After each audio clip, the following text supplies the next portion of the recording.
going to continue on the Memorial Day theme and talk about the Memorial Day procession now and what we can expect from the procession this year. So I'd like to introduce Mike Hurt and George Gillis here to tell us all about the procession and everything that goes with it. So gentlemen, first of all, thank you so much for joining us today. Absolutely. It's a pleasure. Yes, it's great to have you.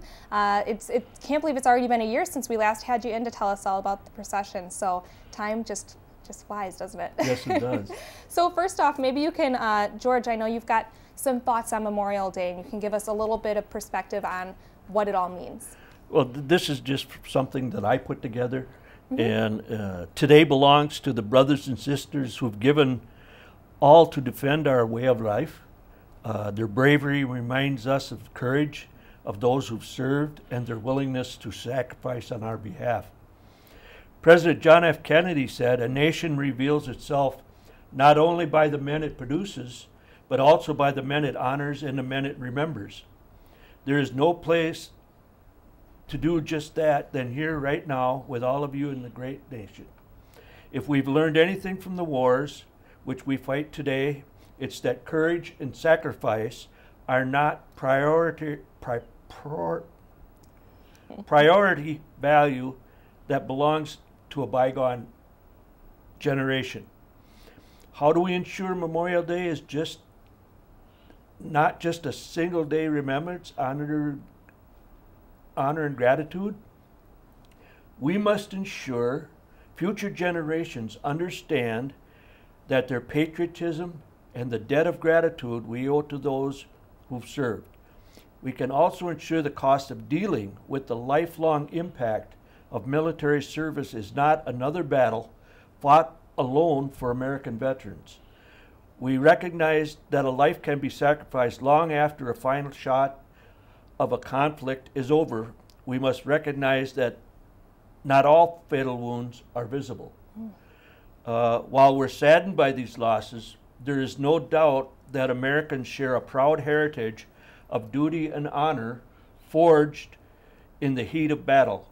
Freedom has a price, and on this Memorial Day weekend, I thank you for taking the time to honor those who paid the ultimate price for our freedom. Couldn't have said it better.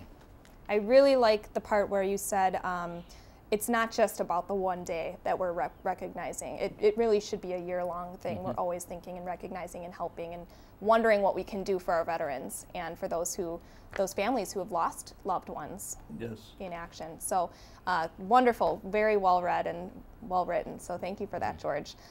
Mike, you are my very valued host for the Memorial Day procession. Absolutely. We will be co-hosting and covering that on Memorial Day. Maybe you can tell our viewers a little bit about why it's called a procession and not a parade. Good point, good point. Well, first we'll start off 7 o'clock, reading of the names like Larry shared. At 8 o'clock there will be a riverfront ceremony to honor those who died at sea. 8:30 you will start to see the units assemble at basically the intersection of Division and Algoma. And then at 9 o'clock the units will start to come down, and then they converge at the Riverside Cemetery 10:15. I like when you mentioned, when you first discussed it, you said a procession.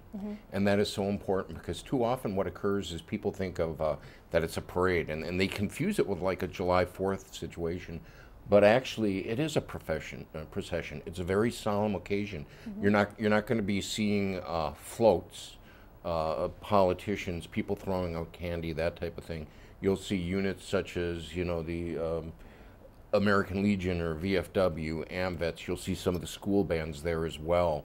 And then it all goes to the cemetery. And I think something I want to share with your viewers that's important to me is the event for July 4th is the parade, but when the parade ends, the program ends.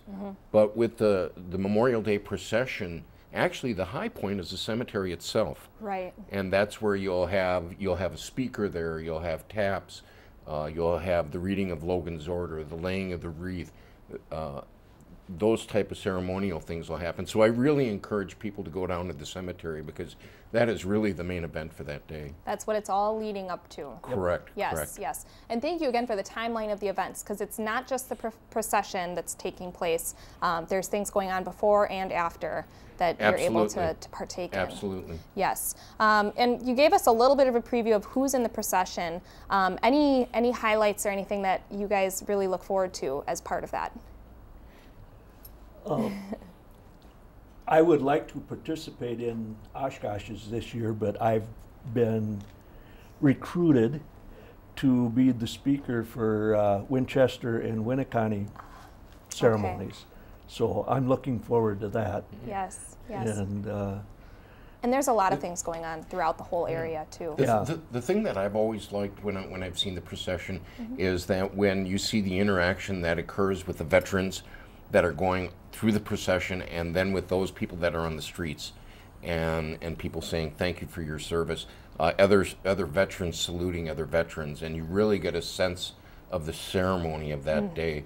And at 3 o'clock that day is a national time of remembrance on Memorial Day, where people kind of take that pause and remember those who have died. And when you look at the basis of Memorial Day, it started about 1861, 1862, and it was General John Logan who saw that in the southern states they were decorating some of the graves, and he put out what's called Logan's Order, and that kind of kicked the whole thing off. The other thing I briefly want to mention, a difference between Memorial Day and Veterans Day. Veterans Day will always be November 11th, whether it's a Sunday, Monday, Tuesday, Wednesday, Thursday. But Memorial Day always falls on the last Monday. One of the challenges that has occurred with Memorial Day is sometimes people may look at it as it's the kickoff of summer. Yep. And that can get lost. That really Memorial Day is that moment where we remember and we honor those who have given the ultimate sacrifice. Definitely, and that's what it's all about. And I think it's a great point to make. We don't want the meaning behind Memorial Day to be lost. And whereas Veterans Day is more honoring the veterans that are alive and yes, definitely. Right. And we will be covering the procession on Life TV, so I have to get a little plug in there too. We've got about a minute left. So Mike and I will be joining each other and watching that together.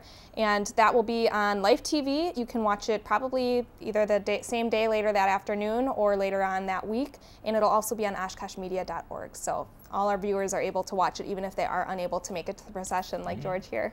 So one more time, when and where is the procession? Where is it? Where can we go to see it? The procession, it's again 7 o'clock reading of the names, 8 o'clock is the riverfront ceremony, 9 o'clock the procession will begin, and it will go along Algoma Boulevard, and the procession itself will end at the cemetery. However, and definitely encourage everybody to come down to the cemetery because that's actually where the main program is that day. Wonderful. So that'll be 10, 10:15. Well, great. So. Well, we'll plan on seeing you there, Mike, and George, best of luck to you in Winneconne, and maybe we'll see you out there next year. So thanks again, gentlemen, for coming out today. Emily. Thank you.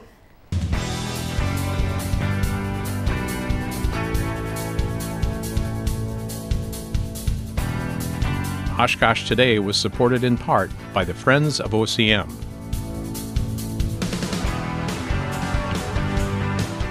And Aurora Healthcare, 855 Northwest Haven Drive.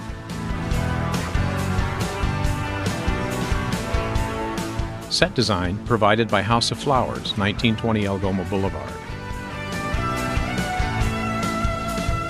Oshkosh Today.